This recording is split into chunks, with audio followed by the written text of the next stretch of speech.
시청자 여러분 안녕하십니까? 국정의 바른 소리를 전합니다. 3월 21일 목요일 KTV 대한뉴스 시작합니다.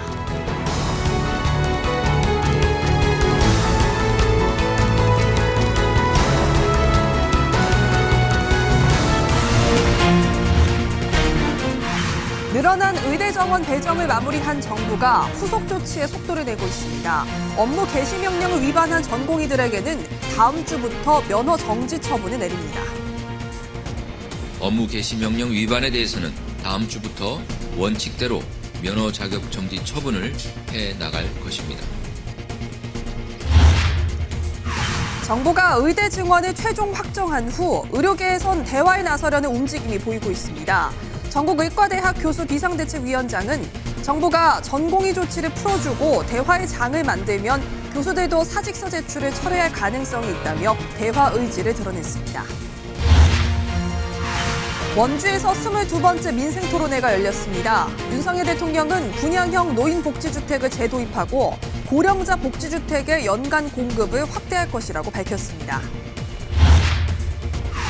오는 30일 개통하는 수도권 광역급행철도 GTX-A의 요금과 운행체계가 발표됐습니다. 기본 요금은 3,200원에 K패스와 환승 할인을 적용받으면 더 저렴하게 이용할 수 있게 됩니다. 첫 소식입니다. 늘어난 의대 정원 배정을 마무리한 정부가 후속 조치에 속도를 내고 있습니다. 증원된 의대생들이 지역에서 의사로 일할 수 있도록 체계를 만들겠다는 건데요. 한편 업무 개시 명령을 위반한 전공의들에겐 다음 주부터 면허 정지 처분이 내려질 전망입니다. 이혜진 기자입니다. 이번에 확정된 2025학년 의대 정원 배정의 중요한 목표 하나는 지역 의료를 강화하는 겁니다. 정부는 이를 위해 의대 지역 인재 전형을 기존 40%에서 60% 이상 늘리기로 했습니다. 현행 45% 수준인 비수도권 전공의 배정 비율도 높입니다. 지금은 지방에서 학교를 졸업한 전공의들이 서울 등 수도권에서 수련을 받는 사례가 많은데 이렇게 되면 이들이 지역 의료에 종사할 확률이 떨어지기 때문입니다. 더 많은 인재가 지역에 남을 수 있도록 수도권과 지방 전공의 배정을 균형 있게 맞추겠다고 정부는 설명했습니다. 이런 과정을 포함해 지역 의대생들이 해당 지역 병원에서 수련받고 같은 지역 의료기관에서 일하는 체계를 강화할 방침입니다. 계약형 필수의사제 도입에도 속도를 냅니다.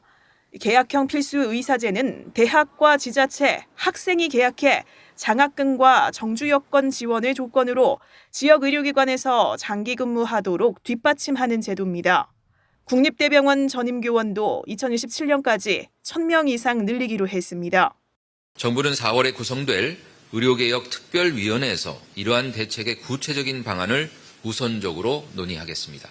전공의들이 정부 의대 증원 정책에 반발해 한 달 넘게 집단 행동을 벌이는 가운데 의료 현장에 돌아오지 않은 전공의 대상 행정 처분도 시작됩니다. 정부는 다음 주부터 이렇게 업무 개시 명령을 위반한 이들에 대한 면허 정지 처분에 들어간다고 밝혔습니다. 정부는 업무 개시 명령 위반에 대해서는 다음 주부터 원칙대로 면허 자격 정지 처분을 해 나갈 것입니다. 다만 전공의가 늦지 않게 돌아오면 유리한 처분이 적용될 수 있다며 3월 안에 복귀할 것을 요청했습니다. 모든 수련병원은 이달 말까지 관리 시스템에 전공의 임용 등록을 마쳐야 하는데 올해 인턴으로 합격한 이들이 여기에 포함되지 않으면 수련 기간을 채우지 못해 내년에 레지던트가 될 수 없다는 설명입니다. 또 이달부터 병원을 떠난 레지던트의 경우 면허 정지 처분을 받아 추가 수련 기간이 3개월을 초과하면 전문의 자격 취득에 차질이 생길 수 있다고 재차 강조했습니다. KTV 이혜진입니다. 이런 가운데 정부와 전문가, 의료계 인사가 한자리에 모여 전공의들의 처우 개선 방안을 논의했습니다. 정부는 이번 토론회에서 나온 제안을 바탕으로 전공의가 수련에 집중할 수 있는 환경을 조성한다는 계획입니다. 계속해서 김경호 기자입니다. 한국의 주요 5개 대형 병원의 의사 3명 중 1명은 전공입니다. 특히 서울대병원의 전공의 비율은 46.2%로 빅5 병원 중 가장 높았습니다. 반면 미국과 일본 등 주요국 병원의 전공의 비율은 최대 20%에 불과합니다. 한국의 의료 현장에서 수련생 신분인 전공의는 동시에 의사 업무까지 과중한 역할을 요구받고 있는 겁니다. 그 이면에는 우리 상급종합병원의 의사 인력의 30에서 40%를 차지하는 전공의의 과중한 근무 환경, 그리고 그로 인한 과로, 헌신 이런 것들이 있다는 점을 우리가 생각해 봐야 합니다. 전공의가 처한 열악한 환경을 개선하기 위해 정부와 전문가, 의료계가 머리를 맞댔습니다. 전공의 처우 개선을 위한 토론회에서는 36시간인 최대 연속 근로시간을 점진적으로 단축해야 한다는 의견이 나왔습니다. 앞서 전공의법 도입으로 한 차례 단축됐지만 최대 28시간인 미국과 일본, 13시간인 영국, 유럽 등 주요국과 비교하면 여전히 과하다는 설명입니다. 저도 그저께 당직을 쓰고 하루 종일 근무하고 그다음에 중환자실, ICU, ER 당직 쓰면서 밤새고 아침에 다시 외래를 보니까 36시간 근무가 되더라고요. 그래서 그때 외래를 보면서 이게 정말 환자들을 내가 제대로 뚜렷한 정신으로 보는 것인가 하는 체험을 하게 되었습니다. 수련 병원 간 근무 환경 격차를 줄이기 위해 전공의 한 명당 적정 환자 수를 제시해달라는 요구도 있었습니다. 또 수련 시간보다 질이 더 중요한 만큼 수련 프로그램에 대한 지원을 늘려달라는 의견도 있었습니다. 전공의들은 그 수련의 양, 즉 수련 시간, 수련의 양이 이 역량에 영향을 주는 것보다 사실 수련 프로그램의 질적인 측면이 역량 그 강화에는 더 영향을 많이 준다라는 이제 의견을 주는 걸로 확인을 했을 때 결국에는 수련의 질에 대한 요구도가 이제 높음을 확인을 할 수 있었습니다. 정부는 앞서 발표한 최대 연속 근무 시간, 주당 최대 근무 시간 단축 방침을 재확인했습니다. 이달부터 소아청소년과 전공의에게 매월 100만 원의 수련 비용 지급을 시작으로 지원 대상을 확대해 나갈 방침입니다. 무엇보다 전공의가 수련에 집중할 수 있는 환경을 조성하기 위해서는 전문의 중심 병원으로의 변화가 필요하다는 구상을 다시 한번 강조했습니다. KTV 김경호입니다.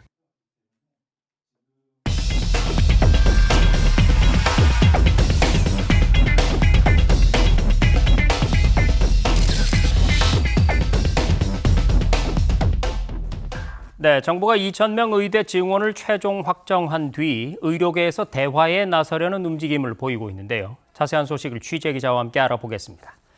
자, 조태영 기자, 이 방재승 전국 의대교수 비상대책위원장이 정부와 대화하고 싶다 이런 뜻을 밝혔다는 소식인데 구체적으로 무슨 얘기를 한 겁니까?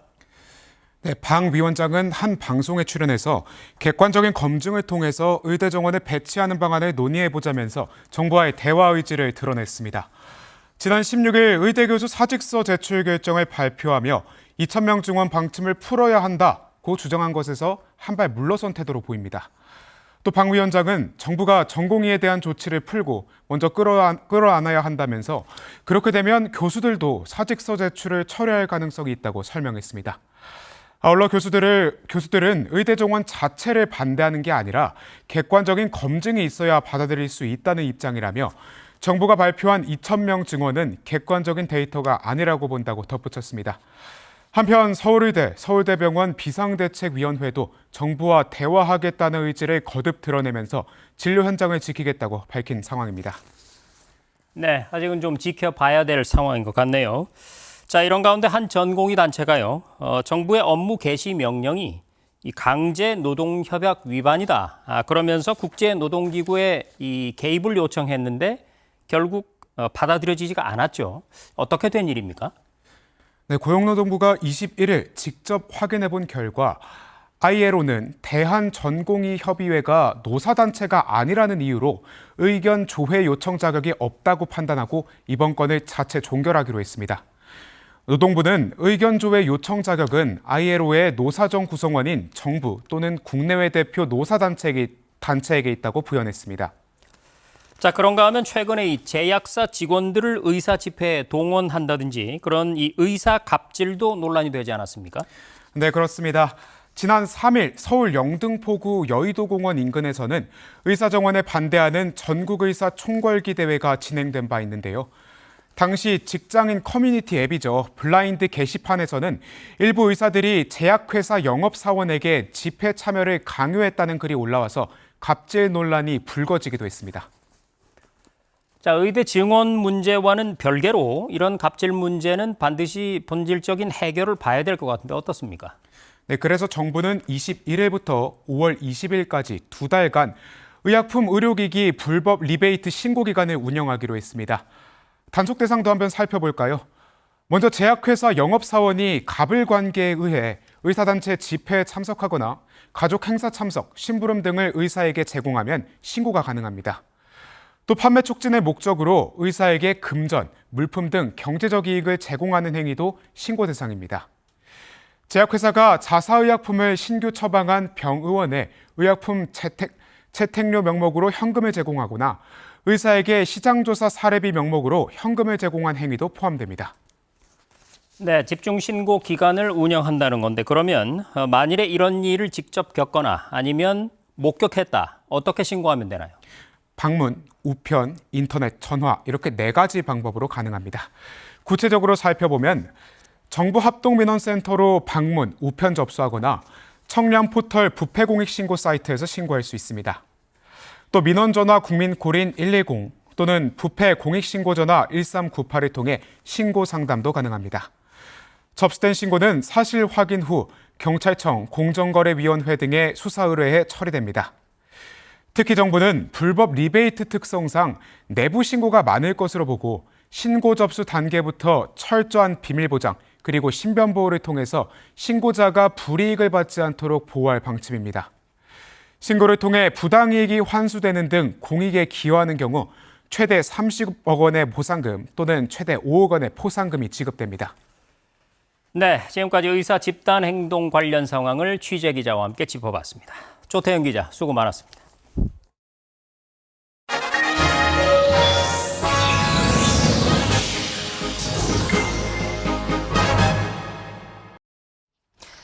두 번째 민생토론회가 원주에서 열렸는데요. 임대 방식이 아닌 분양형 실버타운이 인구 감소 지역에 한해 다시 도입됩니다. 분양형 실버타운 제도를 다시 도입하고 입주 자격, 위탁 운영 등 민간 사업자들의 진입을 어렵게 하는 관련 제도들을 개선해서 실버타운 건설이 활성화되도록 하겠습니다. 정부는 아울러 무주택 노인 가구를 위한 고령자 복지주택의 연간 공급도 확대하기로 했습니다. 최다희 기자입니다. 1345세대 2400여 명의 어르신들이 살고 있는 용인의 한 실버타운. 은퇴 후 실버타운에 입주한 정성일 씨는 운동으로 하루 일과를 시작합니다. 아침 먹고 헬스장도 나오고 또 당구장도 가고 또 이번에는 클래식 음악 감상이 있어요. 거기도 가입했고 하여튼 그런 식으로 좀 바쁘게 살려고 노력을 하고 있어요.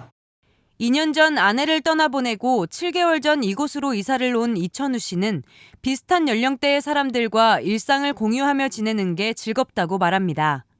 여기 사는 사람들 전부 다 60대도 별로 없어요. 70대 후반, 80대 이런 분들인데 괜찮은 사람들만 모여 있어. 남을 배려해줄 줄 아는 사람들. 이곳은 2014년에 시설 설치 허가를 받은 분양형 실버타운으로 주거와 식사, 여가 생활까지 한 곳에서 해결이 가능합니다. 2015년에 폐지된 분양형 실버타운을 재도입합니다. 정부는 입주 자격이나 주택연금과 관련된 제도 개선을 통해 실버타운을 활성화시킬 계획입니다. 정부는 이번 민생토론회에서 노인복지법 개정을 통해 현재는 임대만 가능한 실버타운을 인구 감소 지역 89곳에 한해 분양도 가능하게 할 것이라 밝혔습니다. 합리적인 가격으로 양질의 서비스를 누릴 수 있는 어르신이 살기 좋은 주택을 많이 공급하겠습니다. 우선 기존의 실버타운과 어르신을 위한 공공임대주택을 대폭 확대하겠습니다.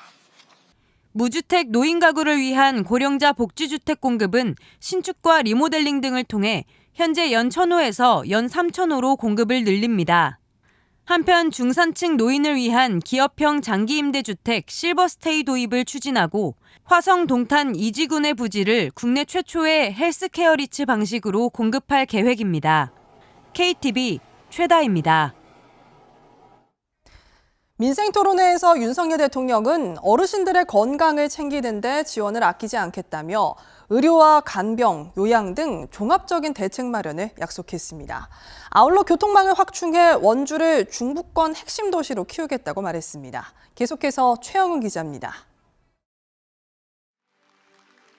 22번째 민생토론회를 주재한 윤석열 대통령.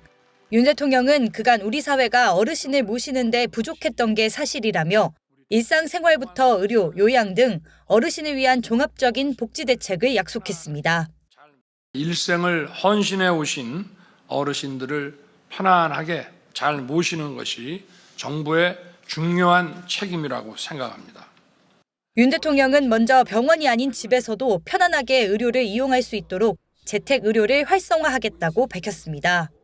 현재 3만 8천 원 정도인 방문진료 환자 부담금을 절반으로 줄이고 장기요양 재택의료센터도 2배 이상 늘려 전국 250곳으로 확대하겠다고 설명했습니다. 대선 기간 약속했던 간병비 부담 완화를 위해 다음 달부터 요양병원 간병비 지원 사업을 시범 실시하고 치매 환자를 위해 치매관리 주치의 제도도 도입하겠다고 밝혔습니다. 어르신에게 식사를 포함한 다양한 시니어 서비스를 제공하는 경로당도 늘리겠다는 방침입니다. 경로당에서 어르신이 디지털 기기 사용법 등을 배울 수 있도록 지원하고 준경로당 제도를 도입해 미등록 경로당을 양성화하겠다는 계획입니다. 윤 대통령은 이와 함께 이번 민생토론의 개최 장소인 원주가 디지털 헬스케어 산업 발전에 중추적 역할을 할 수 있도록 지원하겠다고 강조했습니다. 특히 교통망을 대폭 확충해 중부권 핵심 도시로 발전할 수 있도록 뒷받침하겠다고 말했습니다. 인천공항에서 출발하여 광명, 강남, 수서, 잠실, 경기도 광주를 연결하는 GTX-D 노선을 이곳 원주까지 연결할 것입니다. 제 임기 내에 법적 절차를 마무리해서 착공 기반을 확실하게 다져 놓겠습니다. 아울러 원주고를 자율형 공립고등학교로 지정하고 원주의 특성화 고등학교를 협약형 특성화고로 지정해 교육 클러스터를 구축하겠다고 덧붙였습니다. KTV 최영은입니다. 윤석열 대통령은 늘봄학교를 뒷받침하기 위한 정부의 정책 지원과 재정 투자를 아끼지 않겠다고 밝혔습니다. 윤 대통령은 강원 원주의 한 초등학교를 방문해 늘봄학교 간담회를 갖고 이같이 말했습니다. 이어 늘봄학교에서 운영 중인 초일 맞춤형 프로그램에도 참여했습니다. 윤석열 대통령이 대통령실 민생특보에 주기환 전 국민의힘 광주광역시 당위원장을 임명했습니다. 주특보는 검찰 수사관 출신으로 광주지방검찰청 수사과장, 대검찰청 검찰수사관 등을 역임했습니다. 민생특보는 기존에 없던 직책으로 주특보는 민생토론의 후속 조치와 민생과제 점검 등을 맡을 것으로 보입니다. 오는 30일 개통하는 수도권 광역급행철도 GTX-A의 요금과 운행 체계가 발표됐습니다. 개통이 얼마 남지 않은 가운데 쾌적하고 안전한 운행을 위한 준비가 한창인데요. 윤현석 기자가 현장에 가봤습니다. 오는 30일 개통하는 GTX-A 수서 동탄 구간. 국토교통부가 열차 운행 계획을 공개했습니다. 우선 이번 개통 시에는 수서 동탄 구간 4개역 가운데 수서역과 성남역, 동탄역에 정차합니다. 성남역과 동탄역 사이에 만든 구성역은 안전상의 이유로 6월 말 개통 예정입니다. 첫 열차는 동탄역에서 오전 5시 30분 운행을 시작하고 마지막 열차는 각 역에 새벽 1시경 도착할 예정입니다. 개통 초기에는 출근 시간대인 오전 6시 30분부터 오전 9시까지 평균 17분 간격으로 열차를 운행할 계획입니다. 가장 관심을 모은 요금 체계도 발표했습니다. 제가 지금 타고 있는 수서에서 동탄 구간 GTX의 기본 요금은 3,200원입니다. 여기 5km마다 거리 요금 250원이 추가되는 구조인데요. 이에 따라 수서에서 동탄 구간 요금은 4,450원, 수서에서 성남 구간 요금은 3,450원으로 책정됐습니다. 국토부는 각종 할인 프로그램을 활용할 경우 요금이 더 내려갈 수 있다고 설명했습니다. 먼저 수도권 통합환승 할인제가 적용되는 만큼 서울과 인천, 경기도의 대중교통과 GTX를 갈아탈 때 기본요금을 추가로 내지 않아도 됩니다.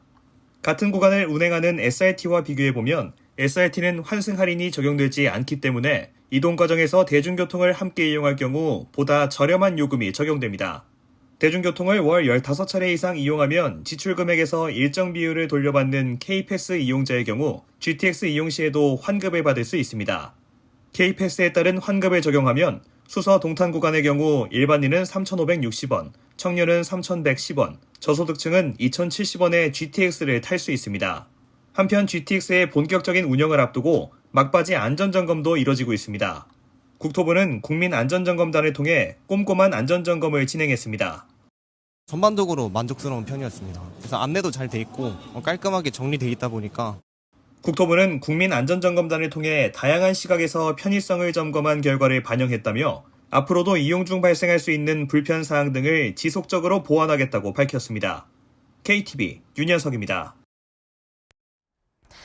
정부가 장바구니 물가를 잡기 위해 총력전에 나선 가운데 송미령 농림축산식품부 장관이 소비자단체를 만났습니다.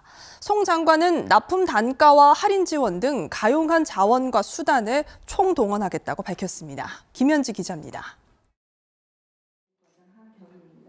농산물 가격 상승으로 물가 잡기에 나선 농림축산식품부가 소비자단체와 농식품 수급 동향과 정책 추진 현황을 공유했습니다.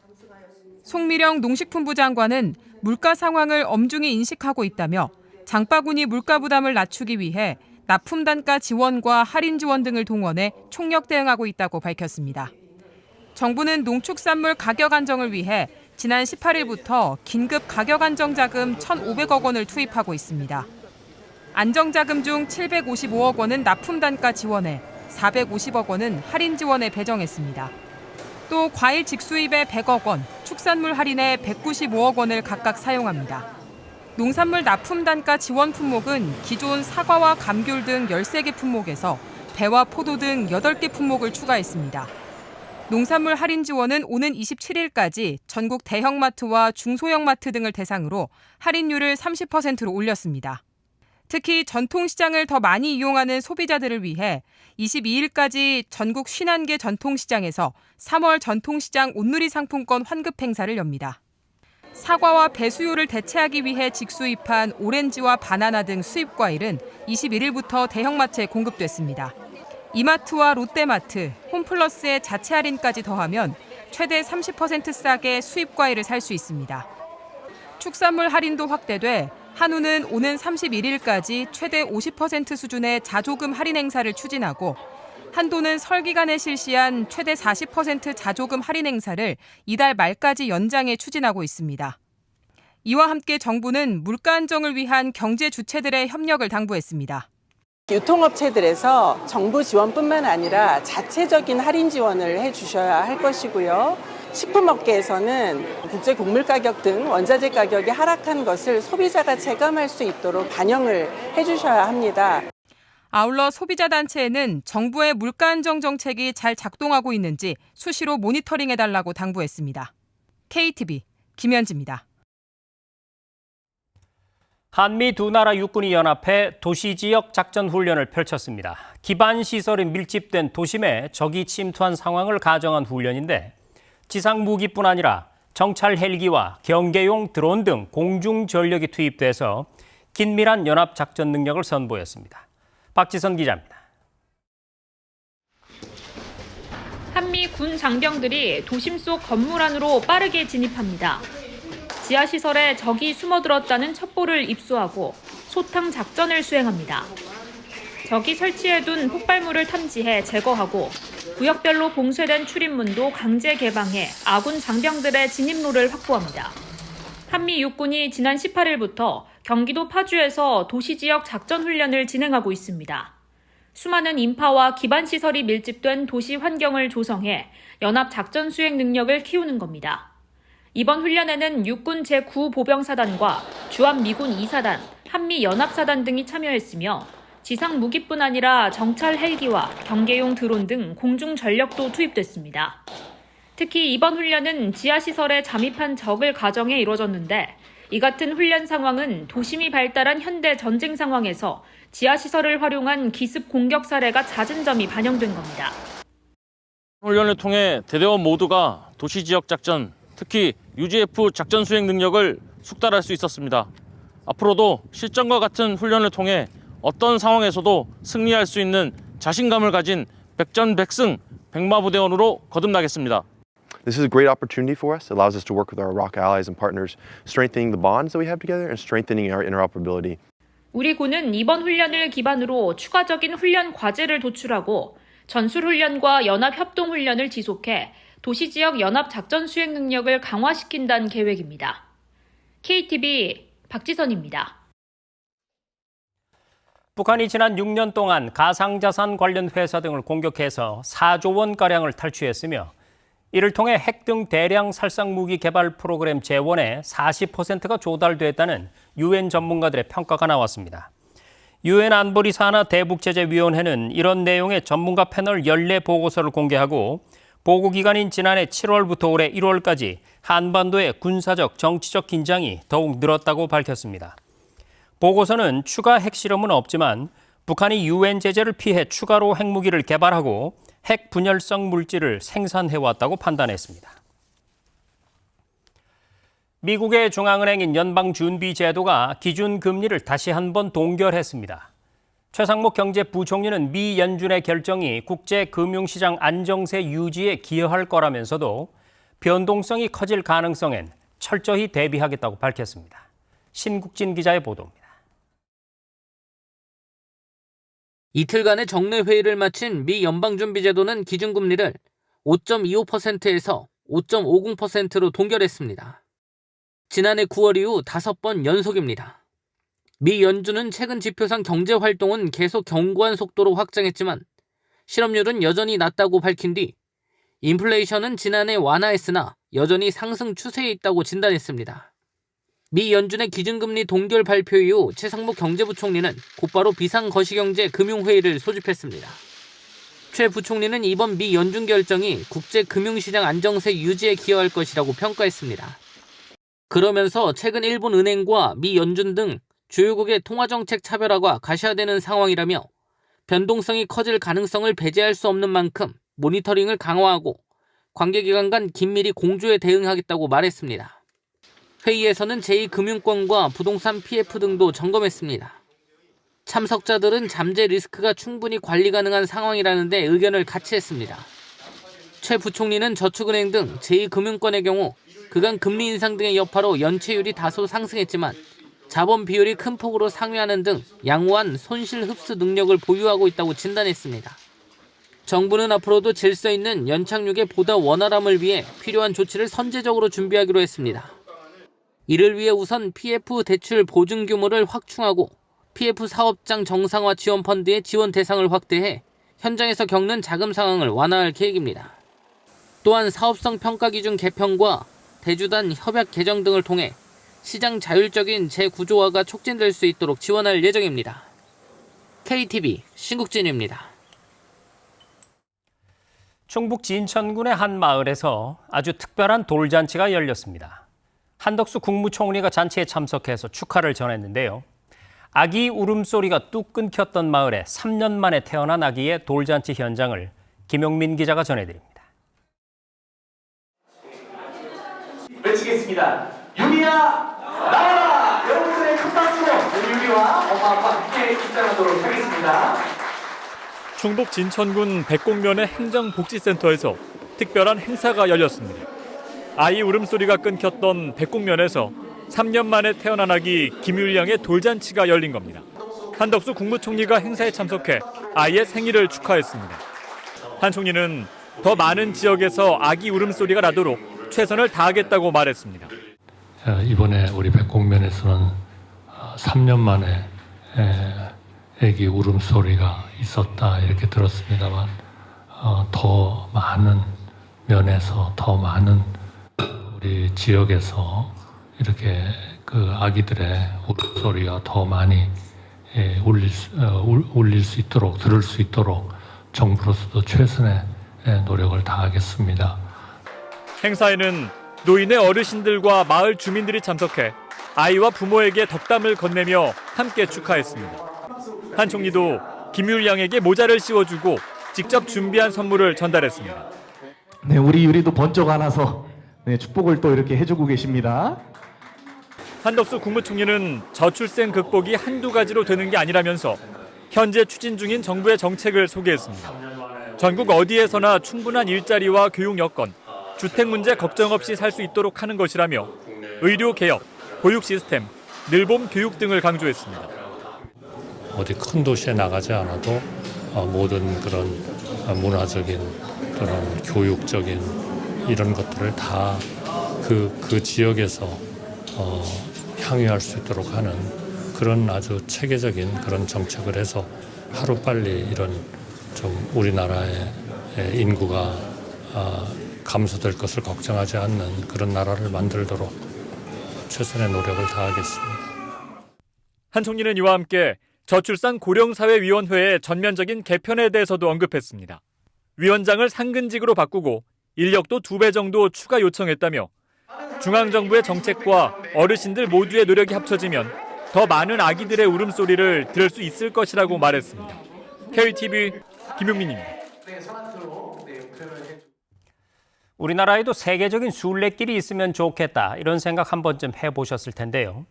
백제의 고도 공주에 관광지와 순례지를 걸으면서 경험하는 종교 문화유산의 길이 조성되고 있습니다. 백제로부터의 1500년 역사가 담긴 길을 김찬규 기자가 따라가 봤습니다. 백제의 수도 웅진이었던 충남 공주시.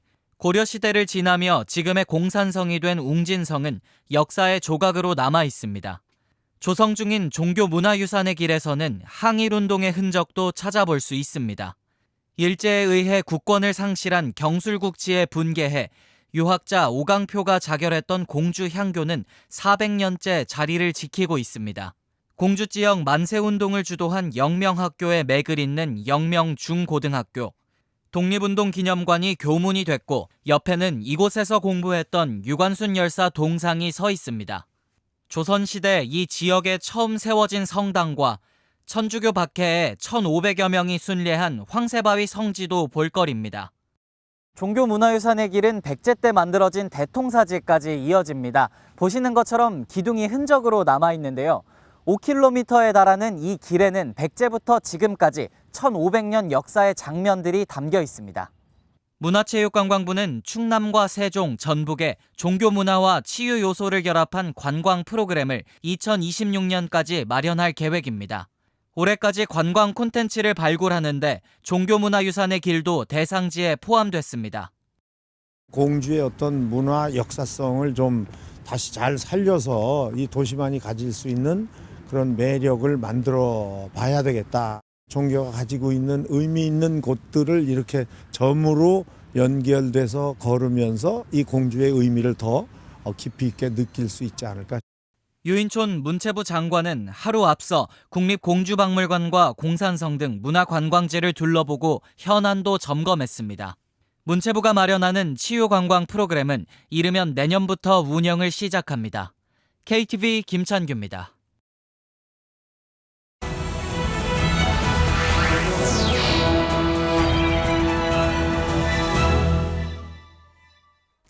국장을 더 촘촘히 살펴봅니다. 보도자료 브리핑입니다. 재해, 재난에 대한 대응 역량을 기르기 위해 매년 실시하는 재난 대비 훈련. 올해는 어린이 재난안전훈련과 레디코리아 훈련이 확대 강화됩니다. 먼저 어린이가 직접 계획하고 주도하는 어린이 재난안전훈련은 이번 달부터 12월까지 전국 유치원, 초중고등학교, 그리고 특수학교 학생을 대상으로 실시되는데요. 올해는 500개 학교가 참여하는 것을 목표로 다양한 훈련 프로그램을 제공할 계획입니다.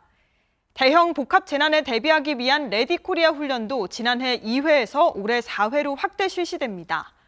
아울러 행안부는 연 2회 실시하는 재난 대응 안전 한국 훈련을 통해 지진, 산불 등 시기별 재난에 대비할 것이라고 밝혔습니다. 봄철 호흡기, 알러지 질환을 개선해준다고 광고하는 해외 직구식품이 있다면 구입에 각별히 주의하셔야겠습니다. 식품의약품안전처가 호흡기, 알러지 질환 개선을 표방하는 해외 직구식품 30개를 조사한 결과 11개에서 국내 반입 차단 성분이 확인됐습니다. 특히 11개 중 2개 제품에는 식품에 사용할 수 없는 의약품 성분인 아젤라스틴, 덱사메타손, 클로르페니라민이 검출됐습니다. 이 성분들은 알러지 증상 완화에 사용되긴 하지만 오남용 시 심혈관계, 소화기계 등의 심각한 부작용을 유발할 수 있는데요. 나머지 9개 제품도 오남용 시 구토, 설사 등을 유발할 수 있는 에나세틸시스테인, 천심련, 후박 등을 함유하고 있는 것으로 나타났습니다. 식약처는 해당 제품들의 통관 보류를 요청했다며 해외 직구 시 해외 직구식품 올바로 누리집에서 미리 반입 차단 성분을 확인하라고 당부했습니다. 최근 10년 동안 연평균 130만 마리의 물새류가 겨울철 우리나라를 찾은 것으로 나타났습니다. 국내로 들어오는 겨울철 조류는 주로 넓은 농경지, 호수, 저수지 등에 서식하며 금강호, 독림저수지, 철원평야 등에서 겨울을 보내는데요. 국립생물자원관이 200개 습지를 조사한 결과 오리류가 81만 마리로 가장 많았고 기러기류와 갈매기류가 각각 23만, 12만으로 뒤를 이었습니다. 또 종별로 보면 가창오리, 청둥오리, 쇠기러기 순으로 많았는데 그중 쇠기러기는 78% 증가하고 청둥오리는 7% 감소한 것으로 조사됐습니다.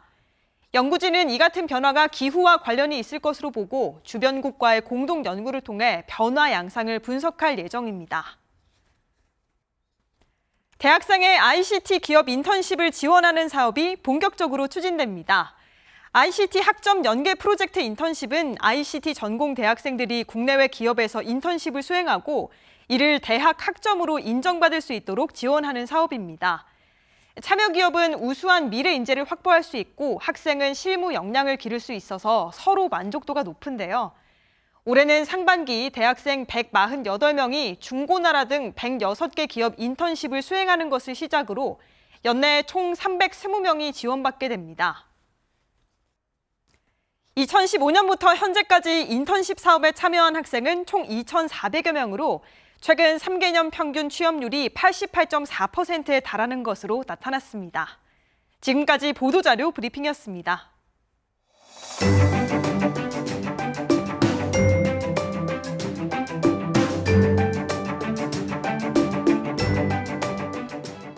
안녕하세요. K웨더 라이프스타일 예보 박선우입니다. 내일은 전국이 흐리겠습니다. 늦은 오후에는 수도권과 충청 서부부터 비가 내리기 시작해 점차 전국으로 확대되겠는데요. 수도권과 충청 서부는 내일 자정까지 10에서 40mm의 비가 내린 후 그치겠고 그 밖에 전국은 토요일인 모레까지 이어지겠습니다. 오늘 아침 서울은 영하 1도, 광주와 대구는 0도를 보이며 쌀쌀한 아침을 맞이했지만 낮에는 기온이 10도 이상 오르며 포근했는데요. 내일과 모레 주말 동안 아침 저녁으로 기온이 큰 폭으로 오르겠습니다. 서울의 경우 내일 아침은 4도, 모레 아침은 10도를 보이며 포근하겠고 낮에도 기온이 큰 폭으로 오르면서 일교차는 크겠습니다. 다음은 자세한 지역별 내일 날씨입니다.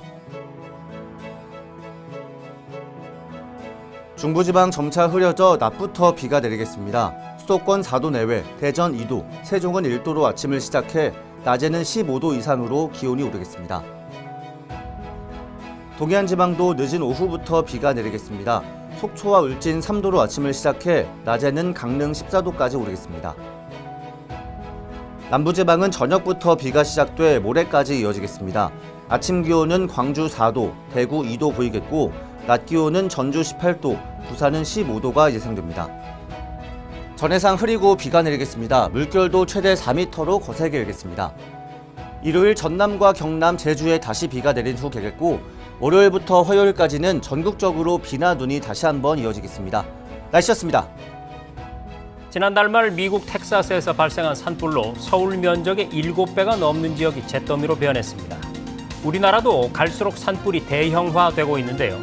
매년 3월 21일은 산림의 중요성을 알리기 위해 제정된 산림의 날입니다. 우리에게 아낌없이 주는 존재, 산림의 중요성을 되새겨봤으면 좋겠습니다. KTV 대한뉴스 오늘 저희가 준비한 소식은 여기까지. 시청해주신 여러분 고맙습니다.